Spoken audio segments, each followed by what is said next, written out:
বর্তমান সময়ে সবচেয়ে আলোচিত সিনেমাটি হলো স্ত্রী টু। মাত্র 12 দিনে প্রায় 600 কোটি টাকা ইনকাম করেছেন এই সিনেমাটি। আমিও তাই চলে এলাম এই সিনেমাটির সংক্ষেপে এক্সপ্লেনেশন করতে। তো ভিডিওটার শেষ পর্যন্ত সিনে দর্শনের সাথেই থাকুন। স্ত্রী টু সিনেমাটার সাথে স্ত্রী ওয়ান সিনেমার গল্পের তেমন কোনো মিল নেই, তবে হ্যাঁ, চরিত্র এবং আবহ একই। তাই আমাদের শুরুতেই স্ত্রী সিনেমার কিছু গুরুত্বপূর্ণ চরিত্রের সাথে পরিচিত হয়ে যাওয়া উচিত। স্ত্রী সিনেমার প্রধান চরিত্র ছিল ভিকি, আর এর মধ্যে একটা বিশেষ প্রতিভা ছিল। সে যে কোনো প্রকার ফিতা ছাড়াই মহিলাদের শরীর দেখেই মাপ বলে দিতে পারত। ভিকির দুই বন্ধু ছিল বিট্টু এবং জনা। জনা একটু ভীতু টাইপের ছিল। এই গল্পের আরেকটি প্রধান চরিত্র হলো রুদ্র ভাইয়া, এবং স্ত্রী সিনেমাটি যাকে কেন্দ্র করে গঠিত সে হলো শ্রদ্ধা। এখানে শ্রদ্ধা কাপুরের তেমন কোনো নাম বলা হয় না, এবং এই সিনেমায় শ্রদ্ধাকে অনেকটা পেতনি বা চুড়েল টাইপের কিছু হিসেবে উপস্থাপন করা হয়েছে, যার কোনো সমাধান দুই সিনেমার মধ্যেই কিন্তু নেই। তো স্ত্রী সিনেমায় দেখানো হয় চান্দেরি গ্রামে ছবির দিনে এই মহিলা প্রেতাত্মা স্ত্রী রূপে এসে সেই গ্রামের পুরুষদের তুলে নিয়ে যেত। এই স্ত্রীর হাত থেকে বাঁচার জন্য গ্রামের দেয়ালে লিখে রাখা হতো, ও স্ত্রী কালকে এসো। আর এই স্ত্রীকেই হারাতে শ্রদ্ধা কাপুর গ্রামে আসে। শ্রদ্ধার সাথে ভিকির একটা প্রেমের সম্পর্ক গড়ে ওঠে, এবং সবাই মিলে তারা এই স্ত্রীকে পরাজিত করে, এবং স্ত্রীর যে শক্তি ছিল তার চুলের বেনিতে সেটা কেটে নেয়। সিনেমার শেষে দেখতে পারি সেই বেনুনিটা শ্রদ্ধা নিজের চুলের সাথে যুক্ত করে নেয়। এখানেই শেষ হয় স্ত্রী সিনেমার গল্প। তো আমরা এবার স্ত্রী টু সিনেমার গল্পে চলে যাব। গল্পের শুরুতেই আবার দেখানো হয় চান্দেরি গ্রামকে। এক আধুনিক পোশাক পরা মেয়ে রাতে বাড়ির বাইরে বের হয়ে সিগারেট টানছিল। এমন সময় তার সামনে বলের মতো কিছু একটা গড়িয়ে আসে।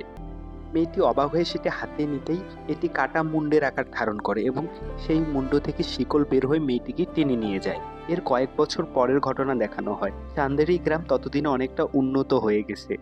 আবার সেই গ্রামে এসেছে পুজোর সময়। চতুর্দিকে ধুমধাম করে পুজোর আয়োজন করা হয়। এই পুজোয় বিশেষভাবে স্মরণ করা হয় স্ত্রীকে, এবং আমরা দেখতে পাই স্ত্রীর মূর্তির নিচে এবার লিখে রাখা আছে, ওই স্ত্রী আমাদের রক্ষা করো। সেখানে রুদ্র ভাইয়া তার গানের মাধ্যমে স্ত্রীর ঘটনাগুলো সবাইকে জানায়। এরপরে আমরা ভিকিকে দেখি। সে বাড়ির ছাদে একা বসেছিল এবং কিছু একটা কল্পনা করছিল। এমন সময় তার সামনে শ্রদ্ধা এসে হাজির। সে শ্রদ্ধার সাথে ভালোবাসার কথা বলতেই যাচ্ছিল। পরে সেখানে দেখতে পাই আসলে শ্রদ্ধা নয়, সেখানে বরং রুদ্র ভাইয়া গিয়েছে। রুদ্র ভাইয়া ভিকিকে বলে, ওই মেয়ে সাধারণ কোনো মেয়ে ছিল না, সে তোমাকে ছেড়ে চলে গেছে, সে আর কোনোদিনও ফিরে আসবে না। তারপর রুদ্র ভাইয়া তার নামে আসা এক চিঠি দেখায়, যেই চিঠিতে চান্দ্রী পুরাণের বইয়ের কিছু অংশ ছিল, এবং সেখানে ছিল মুন্ডু কাটা ভূতের এক গল্প। তো এ কথা শুনে ভিকি তেমন পাত্তা দেয় না। এরপর আমরা ভিকি এবং বিট্টুকে দেখি। বিট্টু তার স্বাস্থ্য সচেতন মডার্ন গার্লফ্রেন্ডের বাসায় গেছে তাকে ঘুম পাড়ানোর জন্য। সে লুকিয়ে লুকিয়ে রাতে তার বাসায় যায় এবং বাইরে এমন ভাব নেয় সে তার গার্লফ্রেন্ডের সাথে রোমান্স করতে যাচ্ছে, কিন্তু আদতে তা নয়। সে এবিসিডি পড়িয়ে পড়িয়ে তার গার্লফ্রেন্ডকে ঘুম পাঠায়। তো সে যখন তার গার্লফ্রেন্ডকে ঘুম পাঠায় চলেই আসতেছিল, তখন হঠাৎ বিকট শব্দ করে সেই মুন্ডু কাটা ভূত এসে তার গার্লফ্রেন্ডকে টেনে নিয়ে যায়। পুরো গ্রামবাসী খোঁজার জন্য বের হয়ে আসে। সেখানে উপস্থিত হয় রুদ্র ভাইয়া। সে ওই মুন্ডু কাটা ভূতের পায়ের ছাপ দেখতে পায়। এমন সময় ভিকি লক্ষ্য করে দূরে একটি ছায়া। সেটিকে অনুসরণ করে সে সামনে গেলে দেখতে পায় এটি আসলে শ্রদ্ধা ছিল, এবং সে ভিকিকে জানায় যে আমি জানি গ্রামের মেয়েদেরকে কে তুলে নিয়ে যাচ্ছে, আর সে হলো মুন্ডুকাটা ভূত। সেই গ্রামের আধুনিক মেয়েদেরকে তুলে নিয়ে যাচ্ছিল, এবং সেখানেই শ্রদ্ধা জানায় এই মুন্ডুকাটাই হলো সেই লোক যিনি স্ত্রীকে হত্যা করেছিল। রুদ্র, ভিকি ও বিট্টু মিলে সেই চিঠিগুলো পড়তে শুরু করে, এবং চিঠিগুলো পড়ে তারা বুঝতে পারে মুন্ডুকাটা আসলে ছিল একজন সম্রাট, যার নাম ছিল চন্দ্রভাম। সেই চন্দ্রভাম ছিল নারী বিদ্বেষী। সে মেয়েদের বাইরে কাজ করা একদম পছন্দ করত না। সে তার এক নর্তকী এবং তার স্বামীকে তাদেরই মেয়ের সামনে মেরে ফেলে। সেই নর্তকী হলো স্ত্রী, যে বড় চন্দ্রভাম এবং তার লোকদের মুন্ডু কেটে হত্যা করে। সেখান থেকে এই চন্দ্রভাম মুন্ডুগাটা ভূত হিসেবে ঘুরে বেড়াচ্ছে। এতদিন স্ত্রী গ্রামে ছিল বলে সে আসতে পারেনি, কিন্তু এখন তো গ্রামে স্ত্রী নেই, তাই সে এসে মেয়েদের এভাবে তুলে নিয়ে যাচ্ছে। এখন তারা চিন্তা করে, যদি আমরা এই মুন্ডুকাটা শয়তানের হাত থেকে বাঁচতে চাই, তাহলে আমাদের একমাত্র উপায় হচ্ছে স্ত্রীকে গ্রামে ফিরিয়ে নিয়ে আসা। আর এই স্ত্রীকে গ্রামে ফিরিয়ে নিয়ে আসার একমাত্র উপায় হতে পারে জনা, অর্থাৎ তাদের সেই ভীতু বন্ধু জনা, যাকে কিনা স্ত্রী তুলে নিয়ে গেছিল, কারণ সেই তো একমাত্র স্ত্রীর ঠিকানা জানতো।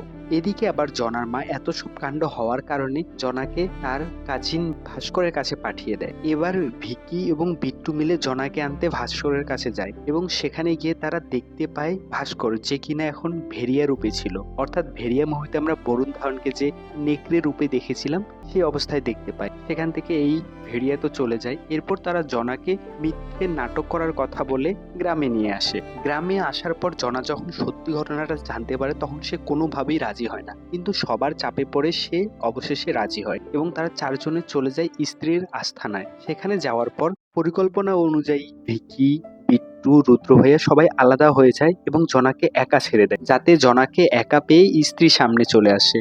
কিন্তু হুট করে জনা হারিয়ে যায় এবং খুঁজতে খুঁজতে তারা দেখতে পায় একটি গুহার সিলিং এ চড়ে আসে জনা এবং অদ্ভুত আচরণ করছে। এরপর হঠাৎ জনা উপর থেকে চোখ উল্টে দিয়ে লাশের মতো নিথর হয়ে যায়। জনাকে এ অবস্থায় দেখে তারা তিনজনে চিন্তায় পড়ে যায় এবং কাঁদতে থাকে, কিন্তু হঠাৎ তাদেরকে অবাক করে দিয়ে আবার জনা উঠে দাঁড়ায় এবং তারা চারজন মিলে পালাতে শুরু করে। সে সময় তাদের এই মুন্ডু কাটা শয়তানের মুন্ডুটা তাদের পিছে পিছে ছুটতে শুরু করে। একসময় তারা পেট্রোল দিয়ে জ্বালিয়ে দেয় সেই মাথাটাকে, কিন্তু তারপরেও তাদের কোনো নিস্তার হয় না। তারা যখন গ্রামে চলে যায় তখন গ্রামে গিয়ে তারা এই স্ত্রীর মূর্তির সামনে একটা খেলনা হাতির নিচে লুকিয়ে পড়ে। সেখানেও এই মুন্ডু কাটা শয়তান আসে, তারপর তাদের উপর হামলা করে বসে। এই মুন্ডু কাটা ভূতটা ভিকিকে গলা চেপে উপরে তুলে মেরেই ফেলছিল প্রায়। এমন সময় এন্ট্রি হয় শ্রদ্ধার, যে তার শক্তিশালী বিনুনিটা ঘুরিয়ে ঘুরিয়ে আক্রমণ করে মুন্ডুকাটা শয়তানকে। মুন্ডুকাটা শয়তান স্ত্রীর মূর্তিটা ভেঙে দিয়ে সেখান থেকে পালিয়ে যায়। অবশেষে সবার সামনে এতদিন পর ভিকির গার্লফ্রেন্ড প্রকট হয়। এবার এরা চারজন একসাথে মিলে পরামর্শ করে তারা কিভাবে এই মুন্ডুকাটা ভূতকে হারাবে। সবাই এবার চলে যায় জনার বাসায়। জনার অবস্থা অনেক খারাপ, সে চোখ বন্ধ করতে পারছে না। তার মা তো এদের দেখেই গালাগালি শুরু করে দেয়। এরপর জনার মাথায় শ্রদ্ধা হাত রাখে এবং জনা অনেকটা শান্ত হয়। তারপর জনা তাদের বলে যে সে চোখ বন্ধ করলেই সেই মুন্ডুকাটার আস্থানার চিত্র দেখতে পাচ্ছে। সে দেখতে পাচ্ছে উল্টো করে বড় বড় পাহাড়, নিচে গলিত লাভা এবং সেখানে সব মেয়েদেরকে বন্দি করে রাখা হয়েছে এবং সেই মেয়েদের চুল কেটে দেওয়া হয়েছে। এবার এই মুন্ডুকাটা ভূতের গল্প পুরো গ্রামে ছড়িয়ে যায়। গ্রামের মহিলারা বলে, আগে তো দেয়ালে লেখা ছিল ও স্ত্রী কালকে এসো, এবার কি লেখা হবে ও পুরুষ কালকে এসো? গ্রামের মহিলাগুলো আবার এদিকে আরেকটি কাণ্ড করে বসে। তারা ভিকিকে তুলে নিয়ে যায় এবং তারপর তারা ভিকিকে বলে, তুমি যেহেতু স্ত্রীকে তাড়িয়েছো তার মানে তুমিই পারবা আমাদেরকে বাঁচাতে এই মুন্ডুকাটার হাত থেকে। তারা ভিকিকে মালা টালা পরিয়ে দিয়ে তার জয় জয়কার করা শুরু করে। শ্রদ্ধাও ভিকিকে বলে যে এই গ্রামে যদি কেউ তাকে হারাতে পারে একমাত্র সেটা তুমি, কারণ তোমার চোখের মধ্যে সেই ভালোবাসা আছে যেটা জ্যোতিষী বলেছিল। এই বলে শ্রদ্ধা ভিকিকে একটি ছুরি তুলে দেয় এবং বলে যে মুন্ডুকাটার চোখের দিকে তাকিয়ে এই ছুরিটার বুকে ঢুকে দিতে হবে। এই জন্য দরকার মুন্ডুকাটাকে তাদের গ্রামে ডাকতে। তো তারা চিন্তা করে যেহেতু এটি খারাপ লোক ছিল তার মানে গান বাজনা হলেই তিনি গ্রামে আসবেন, কিন্তু এমন সময় গ্রামে কে গান বাজনা করতে রাজি হবে? তখন রুদ্র ভাইয়া বলে যে তার পরিচিত একটা নর্তকী আছে। রুদ্র ভাইয়া ওই নর্তকী যাই বলবে সে তাই করতে রাজি হবে, দরকার হলে সে জীবনও দিতে চাইবে। আর সেই নর্তকী হলো আমাদের শ্যামা। এরপর অনেক বোঝানোর পর শ্যামা রাজি হয় এবং গ্রামে আসে এবং শুরু হয় তাদের অনুষ্ঠান। আর এখানেই দেখানো হয় এবার সবচেয়ে জনপ্রিয় গান আজকে রাত। এই গান শেষ হওয়ার সাথে সাথেই গ্রামের বিজলি চলে যায়। সেখানে উপস্থিত হয় এই মুন্ডুকাটা শয়তান। তারপর যখন ভিকি এই মুন্ডুকাটা শয়তানের বুকে ছুরি ঢুকিয়ে দিতেই যাবে তখনই সেই মুন্ডুকাটা শয়তান নিজের মুন্ডুটা নিজের হাতে নেয়। তার চোখ থেকে হলুদ রশ্মির মতো কিছু একটা বের হয় এবং গ্রামের সব পুরুষ তার বশে চলে যায় এবং সবার সামনে থেকে সে সম্মাকে তুলে নিয়ে যায়। পরে সেখানে এসে উপস্থিত হয় শ্রদ্ধা। তখন ভিকি শ্রদ্ধাকে দেখে অনেক রাগ করে এবং বলে যে তুমি এতক্ষণ কোথায় ছিলে, তুমি সে সময় উপস্থিত হওনি কেন? তখন শ্রদ্ধা জানায় যে আমি অন্য বুদ্ধি করেছিলাম, যখন এখানে মুন্ডুকাটা এসেছিল আমি তার আস্তানায় গিয়েছিলাম এবং বাকি মেয়েদের উদ্ধার করতে চেয়েছি, কিন্তু পাথরের দরজা ভেদ করে তার আস্তানায় প্রবেশ করতে পারিনি। এরপর ভিকি শ্রদ্ধার আসল পরিচয় জানতে চায়, কারণ ভিকি বলে লোকে তোমাকে চুড়েল, ভূতনি, পেতনি এসব বলে, তোমার আসল পরিচয়? তখন শ্রদ্ধা বলে সময় হলে আমি তোমাকে আমার আসল পরিচয় জানাবো। এবার সেখানে এসে উপস্থিত হয় রুদ্র ভাইয়া এবং বিট্টু। তারা চিঠিগুলো নিয়ে আসে এবং তারা বলে এই মুন্ডুকাটার হাত থেকে বাঁচতে চিঠির ঠিকানা মতো সন্ধান করি, তাহলে হয়তো আমরা এই সমস্যা থেকে বের হওয়ার কোনো একটা উপায় পাবো। চিঠির ঠিকানা মতো তারা একটি জায়গায় যায় এবং সেটি হলো একটি পাগলা গারদ। সেখানে মুন্ডু কাটার শেষ বংশধর ছিল, যে কিনা চিঠিগুলো পাঠিয়েছিল, এবং সে মানসিকভাবে ভারসাম্যহীন। সে নিজেকে শাহজাহান মনে করে। সে জানে মুন্ডু কাটাকে কেবল তার ওই আস্তানার মধ্যেই মেরে ফেলা সম্ভব, আর তার আস্তানায় কোনো নারী, কোনো পুরুষ কিংবা কোনো পশু একাই প্রবেশ করতে পারবে না। এসব শুনে শ্রদ্ধা বলে যে প্রবেশ করার উপায় তো আমি বের করব, তার আগে ভিতরে ঢুকে মুন্ডু কাটতে হবে ভিকিকে। এই কথা অনুযায়ী ভিকি তখন থেকেই মুন্ডু কাটার জন্য অনুশীলন করা শুরু করে। এদিকে গ্রামের পুজোর শেষ দিন, গ্রামের পুরুষরা গ্রামের মহিলাদের বাড়িতে বন্দি করে রাখে, কারণ তারা সবাই ওই মুন্ডু কাটার বশে ছিল। ভিকি সহ 4 জন বের হয়ে যায় রাতে মুন্ডু কাটার আস্তানায়। সেখানে মুন্ডু কাটার বশে থাকা বিট্টুও চলে আসে তাদের সবাইকে আটকাতে। তখন তারা উপায় না পেয়ে বিট্টুকে বেঁধে রাখে। এবার শ্রদ্ধা এবং ভিকি ম্যাজিকের মতো করে দুজনে একসাথে মিলিত হয়ে যায়, অনেকটা অর্ধনারী অর্ধ পুরুষের মতো, এবং তারা সেই পাথরের দেয়াল ভেদ করে মুন্ডু কাটার আস্তানায় প্রবেশ করে। তখন ভিকিকে শ্রদ্ধা জানায় যে মুন্ডু কাটার আসলে স্ত্রীর বলি দরকার, আর মুন্ডু কাটার কাছে স্ত্রী বলতে শ্রদ্ধাই, কারণ স্ত্রীর শক্তি যে বিনুনিতে ছিল সেই বিনুনিটা তো এখন শ্রদ্ধার কাছে। তাই মুন্ডু কাটার কাছে শ্রদ্ধাই হলো স্ত্রী, এবং সে বাকি মেয়েদের বাঁচানোর জন্য নিজের বলি দিতে চায়। কিন্তু ভিকি তাকে বারবার নিষেধ করে এবং সে এতে রাজি হতে চাচ্ছিল না। কিন্তু উপায় না পেয়ে ভিকি তখন বাকি মেয়েদের বাঁচানোর জন্য রাজি হয়। এরপর সেখানে এসে উপস্থিত হয় মুন্ডু কাটা, এবং সে শ্রদ্ধাকে ধরে তার মুখ থেকে শক্তি বের করে নেওয়া শুরু করে।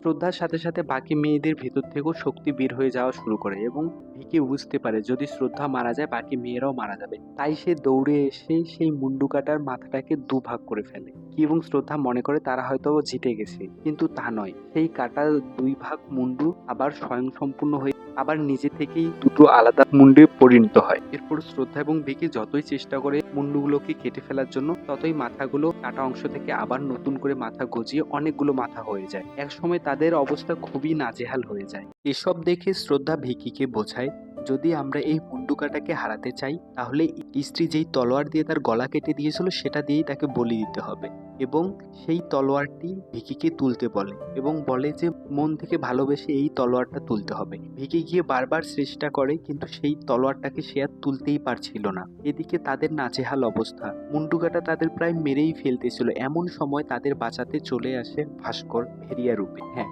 আর এই ভেরিয়া মুভির এক্সপ্লেনেশনটা আমরা আর কিছুদিনের মধ্যেই দেবো, এর জন্য একটু অপেক্ষা করবেন। আর এটা ছিল কিন্তু জনার প্ল্যান, কিন্তু কিছুক্ষণ পর ভেরিয়াও হেরে যায়। এবার মুন্ডু কাটা শ্রদ্ধার বিনুনি টেনে ছিঁড়ে ফেলে এবং গলা টিপে ধরে শ্রদ্ধাকে প্রায় মেরেই ফেলছিল। তখন শ্রদ্ধা মা বলে ডাক দেয় এবং পুরো আকাশ আলোকিত করে আবির্ভাব ঘটে স্ত্রী। স্ত্রী এসে মুন্ডু কাটাকে কাবু করে। এদিকে ভিকি এবার মন থেকে চেষ্টা করে এবং সেই তলোয়ারটিকে সে তুলে ফেলতে পারে। সেই তলোয়ারটি স্ত্রীকে ছুঁড়ে দেয় এবং স্ত্রী সেই তলোয়ারটি দিয়ে এক কোপে আবার মুন্ডু কাটাকে দুভাগ করে ফেলে এবং তার 2 ভাগকে গলিত লাভার মধ্যেই ফেলে দিয়ে দেয়। এবার জিতে যায় স্ত্রী। তার সাথে সাথে গ্রামের মহিলারা দরজা ভেঙে বের হয়ে আসে মন্দিরে পুজো দেওয়ার জন্য। এদিকে পুরুষদের মধ্যে যে মুন্ডু কাটার বশ ছিল সেটাও কেটে যায়। স্ত্রী চলে যাওয়ার আগে আমাদের বোঝানো হয়েছে এই স্ত্রী হলো শ্রদ্ধার মা। এরপর একে একে মুন্ডু কাটার যেসব মেয়েদের তুলে নিয়ে যায় তারাও মুক্তি পেয়ে যায়। যাই হোক, সিনেমার শেষের দিকে আমরা দেখতে পাই ভিকি এবং শ্রদ্ধা কথা বলতেছে। তখন ভিকি শ্রদ্ধাকে জিজ্ঞাসা করে, স্ত্রীর গল্প তো আমরা অনেক অনেক আগে শুনতাম, অনেক আগে, তাহলে সে কেমন করে তোমার মা হয়? তখন শ্রদ্ধা জানায়, আমিও কোনো সাধারণ মেয়ে নই, আমি আমার মায়ের আত্মার মুক্তির জন্য এই গ্রামে এসেছিলাম। এটি শুনে ভিকি অনেক হতাশ হয়ে যায়। শ্রদ্ধা বলে, লোকে যে আমার সম্পর্কে যা যা বলে আমি আসলে তাই। তখন ভিকি বলে, তাহলে আমাদের প্রেম তাকে মিথ্যে ছিল? শ্রদ্ধা বলে, না, আমাদের প্রেম সত্যি ছিল। আমাদের প্রেমের সম্পর্ক হলো আত্মার সম্পর্ক। তখন ভিকি শ্রদ্ধার নাম জানতে চায়। শ্রদ্ধা তার নামটি ভিকির কানে কানে বলে, কিন্তু ভিকি কেমন যেন একটা অদ্ভুত রিয়েক্ট করে। এরপর আবার শ্রদ্ধা হওয়ার মাঝে মিলে যায় এবং সিনেমার পোস্ট ক্রেডিট সিনে দেখানো হয় সারকাটার সব শক্তি এবার সারকাটার শেষ বংশধর, যার অভিনয়ে ছিল অক্ষয়, তার মাঝে চলে যায়। অবশ্যই এরপরে স্ত্রী 3 আরো রমরমা হবে। তো আপনারা সবাই অপেক্ষা করবেন, আমি মোটামুটি সব সিনেমাই এক্সপ্লেনেশন করব। আর এই সিনেমায় যে গল্পটা ফুটে উঠেছে সেখানে আমরা দেখি যে মুন্ডু কাটা যে কিনা মেয়েদের স্বাধীনতা হরণ করতে চাইতো, আসলে বাস্তব সমাজেও এরকম অনেক পুরুষ আছে যারা খুবই নারী বিদ্বেষী। এর বিরুদ্ধে আমাদের সবার সোচ্চার হতে হবে, সচেতন হতে হবে, আর সব রকমের কুসংস্কার দূর করতে হবে শিক্ষার আলো দিয়ে। ধন্যবাদ, ভালো থাকবেন, সুস্থ থাকবেন, আবার দেখা হচ্ছে পরের ভিডিওতে।